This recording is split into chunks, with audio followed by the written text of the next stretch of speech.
Betting యాప్లు ఈ మధ్య కాలంలో మనము తరచూ చూస్తున్నాం.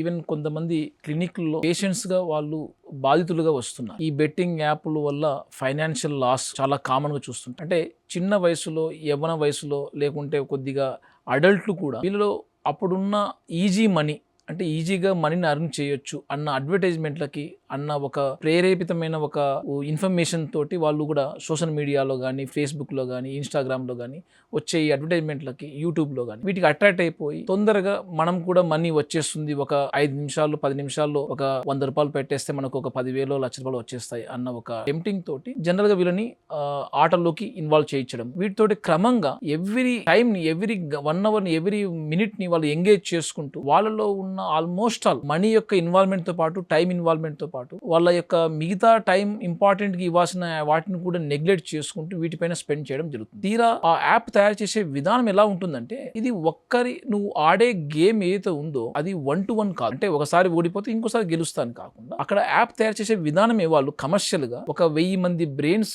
కలిసి, ఒక 100-1000 మంది బ్రెయిన్స్ కలిసి చేసే ఒక గేమ్ అది.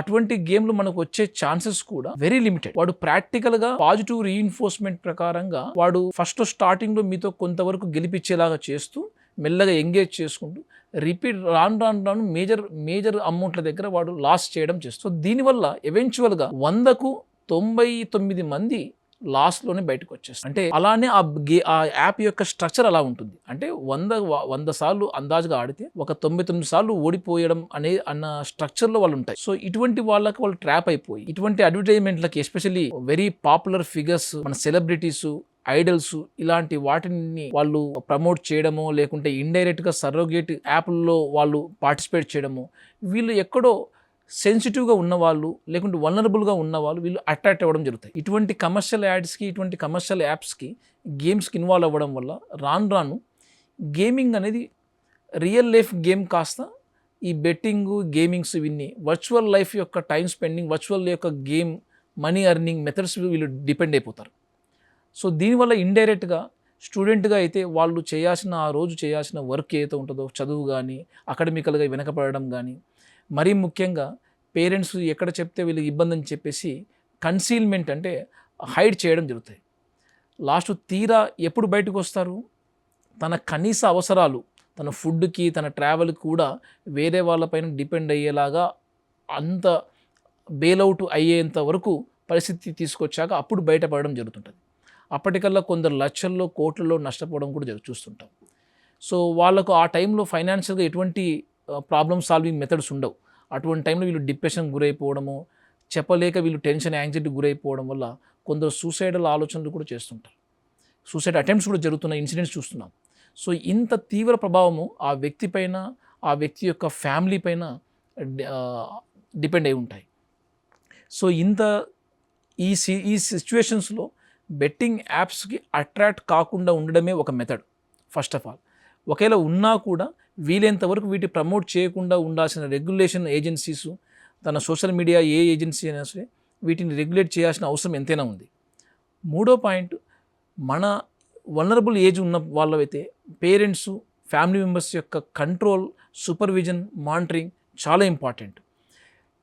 ఎప్పుడైతే ఆ డిప్రెషన్ లాంటి కండిషన్ ఆల్రెడీ డెవలప్ అయ్యాయో, సూసైడ్ లాంటి కండిషన్స్ వస్తున్నాయో, డెఫినెట్గా వీళ్ళు సైకియాట్రికల్గా హెల్ప్ ఇచ్చి వాళ్ళ యొక్క స్టోరీని, వాళ్ళ యొక్క సఫరింగ్ని మనం ఎంపథైజ్గా వింటూ ఫైనాన్షియల్ ప్రొటెక్షన్, ఫైనాన్షియల్ ప్లానింగ్ వీళ్ళలో మనం చేయించాలి. ఎందుకంటే ఇక్కడ డ్రైవ్ అవ్వడానికి ఛాన్స్ ఉన్నదే ఫైనాన్స్.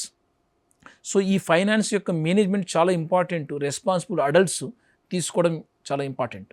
సో ఇలా ప్రొటెక్షన్ చేసుకుంటూ కొందరిలో ఇంపల్సివిటీనో, ADHD లాంటి కండిషన్సా, లేకుంటే కండక్ట్ డిజార్డర్ లాంటి కండిషన్సా, డిప్రెషన్లో ఉన్నప్పుడు రిస్క్ ఛాయిస్ తీసుకోవాలన్న అటువంటి నేచరా ఏదైతే ఉందో కూలంకషంగా సైకియాట్రికల్ ఎవాల్యుయేషన్ చేస్తే ఆ పర్సన్ తన యొక్క అండర్లయింగ్ కారణాలు ఏంటి, ఇలాంటి వాటికి అట్రాక్ట్ అవుతున్న కారణాలు ఏంటి, వాళ్ళ యొక్క సైకలాజికల్ హెల్త్ ఎలా ఉంది, వీటిని ప్రాపర్గా ట్రీట్మెంట్ చేస్తే వీళ్ళని ప్రొటెక్షన్ చేసుకున్న వాళ్ళమవుతాము. మరీ ముఖ్యంగా ఈ మధ్యకాలంలో IPL బెట్టింగ్ కూడా, IPL బెట్టింగ్స్లో there is no logic. Even single ball, single moment కూడా వీళ్ళు బెట్టింగ్ చేయడము, వీటితోటి మనీ అన్రెగ్యులేటెడ్గా ట్రాన్సాక్షన్ జరగడము, ఎవెన్చువల్గా ఈ యాప్లు, ఈ గేమ్లు ఆర్గనైజ్ చేసే ఏజెన్సీస్ కస్టమర్ నుంచి 99% ఛాన్సెస్ లాస్ చేసే విధంగానే ప్లాన్ చేసుకుంటారు, వాళ్ళు లాభపడే విధంగానే ప్లాన్ చేసి ఉంటారు. సో వీటిని మనము గుర్తెరిగి నిజమెరిగి ఇటువంటి ప్రమోట్ చేస్తున్న అడ్వర్టైజ్ చేస్తున్న వాటికి లొంగకుండా మనం అట్రాక్ట్ కాకుండా ఉండడము, ఎప్పటికప్పుడు అవేర్నెస్ మెసేజ్ స్పష్టంగా ఇలా ఎస్పెషల్లీ క్రికెట్ గేమ్స్లో ఐపీఎల్ లాంటి గేమ్స్లో హోర్డింగ్స్తో పాటు దాని అలర్ట్ మెసేజ్ కూడా చేయడం చాలా ఇంపార్టెంట్ సోషల్ రెస్పాన్సిబిలిటీగా. ఇంకా పబ్లిక్ ప్లేసెస్లో స్కూల్లో కల్చరల్ ఈవెంట్స్ దగ్గర లేకుంటే కాస్త ఫెస్టివ్ సంబంధించిన ఇన్సిడెంట్స్ కంటెస్ట్ జరిగే ప్లేసుల్లో కూడా అవేర్నెస్ సంబంధించిన మెసేజెస్ ఇవ్వడం కూడా ఇంపార్టెంట్. ఇలాంటి జాగ్రత్తలు తీసుకోవడం families society always better than the